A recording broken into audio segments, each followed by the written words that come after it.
صوبہ سندھ کے اندر وہاں کا ایک واقعہ سناتا ہوں کہ وہاں ایک ہندو گھرانہ تھا، وہ مسلمان ہوئے۔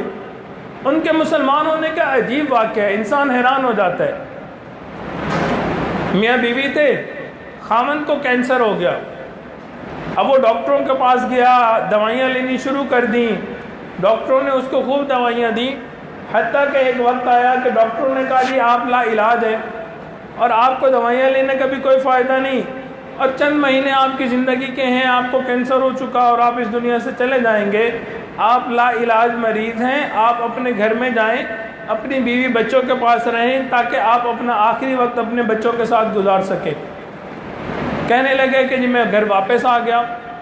اب میں گھر میں اپنی بیوی کے ساتھ لیٹا ہوا تھا اور محبت بھری باتیں کر رہا تھا کہ مجھے ڈاکٹروں نے لا علاج کر دیا، میں دوائیاں بھی اب کوئی نہیں لے سکتا، فائدہ کوئی نہیں ہے۔ تو بیوی سے کہنے لگا کہ میں مر جاؤں گا، تم میرے لیے دعائیں کرنا، یہ کرنا وہ کرنا، تم یوں کرنا۔ محبت کی باتیں کر رہا تھا۔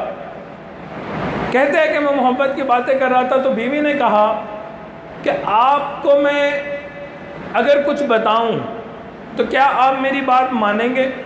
تو کہنے لگا کہ میں تمہاری بات کیوں نہیں مانوں گا، میں ویسے ہی تمہاری ہر بات مانتا ہوں۔ تو بیوی نے کہا کہ ڈاکٹروں نے تو لا علاج کہہ دیا، اب میں آپ کو روزانہ کچھ پلانا شروع کروں گی، آپ نے وہ پانی پینا ہے، اور اگر آپ صحت مند ہو گئے، آپ کو شفا مل گئی تو میری وہ شرط آپ نے ماننی ہے۔ کہتے ہیں کہ میں نے کہا ٹھیک ہے، ویسے زندگی کے چند دن ہیں، دوائیوں سے کچھ ہو نہیں رہا، تو تم میری بیوی ہو، تم اگر مجھے کچھ پلاؤ گے میں پیوں گا۔ تو بیوی نے اس کو روزانہ ایک جگ بھر کے دینا اور اس سے کہنا جب بھی پیاس لگے تم نے یہ پانی پینا ہے، اور وہ بیوی اس کے اوپر کچھ دم کرتی رہتی۔ کچھ عرصہ گزرا، کچھ عرصے کے بعد اس نے اپنے آپ کے اندر بہتری محسوس کی، چنانچہ وہ ڈاکٹروں کے پاس گیا، دوبارہ چیک اپ کروائے۔ اللہ کی شان، اس کا کینسر نہیں لایا، ختم ہوا تھا۔ اب اس نے آ کے بیوی کو بتایا، خود بھی خوش، بیوی بھی خوش۔ تو بیوی نے کہا آپ دوسری لیبارٹری سے بھی جا کے چیک کروائیں۔ اس نے دوسری لیبارٹری سے جا کے چیک اپ کروایا، انہوں نے بھی کہا کہ جی آپ کو کوئی کینسر وینسر نہیں ہے، آپ بالکل صحت مند ہے۔ اب جب یہ صحت مند ہو گیا، اب یہ بیوی کے پاس آیا، بیوی نے کہا کہ آپ نے میرے سے وعدہ کیا تھا کہ اگر آپ صحت مند ہو گئے تو آپ میری ایک بات مانیں گے۔ کہنے لگا ہاں میں نے وعدہ کیا تھا۔ بیوی کہنے لگی آپ کلمہ پڑھو اور مسلمان ہو جاؤ۔ اب یہ بندہ بڑا حیران، کہنے لگا کہ تم تو ہندو ہو اور تمہارا والد کٹر ہندو تھا، وہ تو لوگوں کو ہندو بنایا کرتا تھا، تو تم کیسے کہہ رہی ہو کہ میں مسلمان ہو جاؤں؟ تو اس نے کہا میں آپ کو حقیقت بتاؤں گی لیکن پہلے آپ مسلمان ہو جائیں، آپ نے وعدہ کیا تھا۔ تو اس نے کہا کہ کیونکہ میں نے وعدہ کیا تھا اور مجھے موت سامنے نظر آ رہی تھی اور تمہاری وجہ سے تم نے کچھ ایسا کیا کہ میں صحت مند ہو گیا، میں کلمہ پڑھتا ہوں، مسلمان ہوتا ہوں۔ چنانچہ وہ نوجوان مسلمان ہو گیا۔ پھر اس نے بیوی کو کہا کہ تم بتاؤ، تم ہندو تھی، تم کیوں مسلمان کر رہی ہو؟ وہ بچی کہنے لگی جب میں چھوٹی تھی تو میری ایک دوست تھی جو مسلمان تھی، میں اس کے گھر کھیلنے جایا کرتی تھی، وہ بچی اپنی والدہ سے قرآن مجید پڑھا کرتی تھی، والدہ اس کو ناظرہ پڑھاتی تھی، میں بہت ذہین تھی، میں اس کے ساتھ کھیلتی رہتی، وہ اپنا سبق یاد کرتی، مجھے سناتی، مجھے بھی یاد ہو جاتا۔ چنانچہ اس طرح اس نے ناظرہ پڑھتے ہوئے قرآن مجید مکمل کیا اور میں نے اس کا سبق سن کے قرآن مجید اس کے ساتھ ناظرہ مکمل کر لیا۔ پھر اس بچی نے حفظ کرنا شروع کر دیا۔ اب وہ حفظ کرتی تو مجھے سبق سناتی، تو میں بھی کہتی کہ بھائی میں اتنی ذہین ہوں تو یہ جو یاد کرتی ہے میری دوست ہے، میں بھی یاد کرتی ہوں۔ تو میں اپنی خالہ کو کہتی، جو دوست کی والدہ تھی اس کو خالہ کہا کرتی تھی، تو خالہ جان کو میں نے کہا کہ خالہ جان میں بھی پڑھ سکتی ہوں؟ تو اس نے کہا بیٹا کیوں نہیں پڑھ سکتی، میری بیٹی بھی پڑھ رہی ہے، تم اس کی دوست ہو، سبق ویسے ہی سنتی ہو، ہر وقت ہمارے گھر میں رہتی ہو، چلو تم بھی قرآن مجید پڑھنا شروع کر دو۔ کہنے لگی کہ اسی دوستی کے اندر آنے جانے کے اندر خالہ جان سے میں نے بھی قرآن مجید مکمل حفظ کر لیا۔ پھر ایک وقت ایسا آیا کہ میری شادی ہوئی، میں مسلمان ہو چکی تھی قرآن مجید پڑھ کے، خالہ نے مجھے مسلمان کر دیا تھا۔ پھر ایک وقت آیا کہ میں بڑی ہو گئی اور میری شادی کا وقت آ گیا۔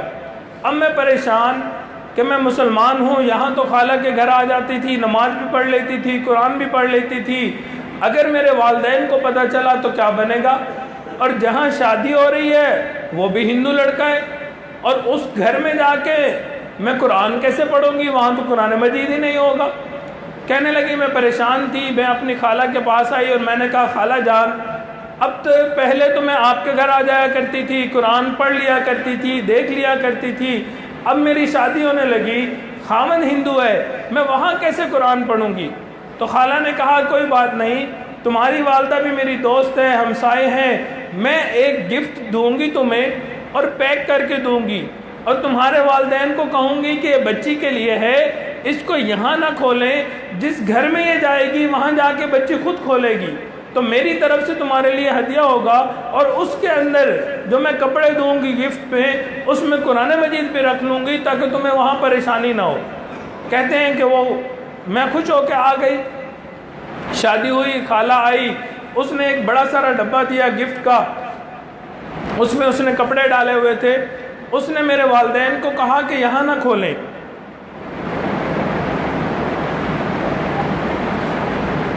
میں چاہتی ہوں کہ یہ بچی میری بیٹی کی دوست ہے، میں نے اس کو بہت اچھا تحفہ دیا ہے، یہ اپنے گھر میں جائے اور نئے گھر میں جا کے اپنا تحفہ کھولے۔ تو والدین نے کہا کہ ہاں ٹھیک ہے، اس کی خالہ بنی ہوئی ہے، اس نے تحفہ دیا ہے، ہم نہیں کھولیں گے، یہ اپنے گھر میں جا کے کھولے گی۔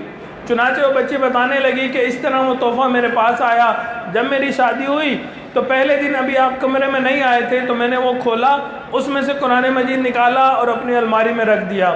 اب سارا دن آپ یہاں پہ نہیں ہوتے تھے، کام کے لیے گئے ہوتے تھے، میں پیچھے قرآن مجید کھولتی تھی، اس کی تلاوت کرتی تھی، جب آپ کے آنے کا وقت ہوتا تھا میں قرآن مجید بند کر کے چھپا دیا کرتی تھی۔ میں نے اپنی زندگی کے پچھلے کئی سال اسی طرح گزارے ہیں۔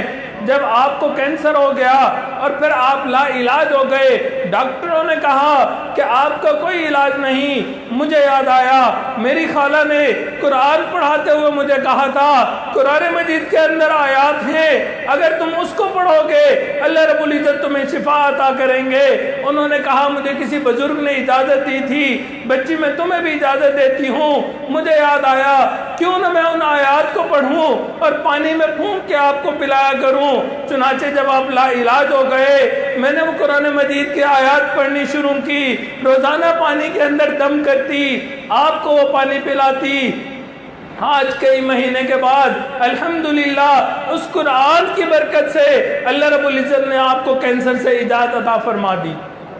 تو سچی بات یہ ہے کہ قرآن مجید بہت برکتوں والی کتاب ہے، بہت برکتوں والی کتاب ہے، ہمیں اس کی برکت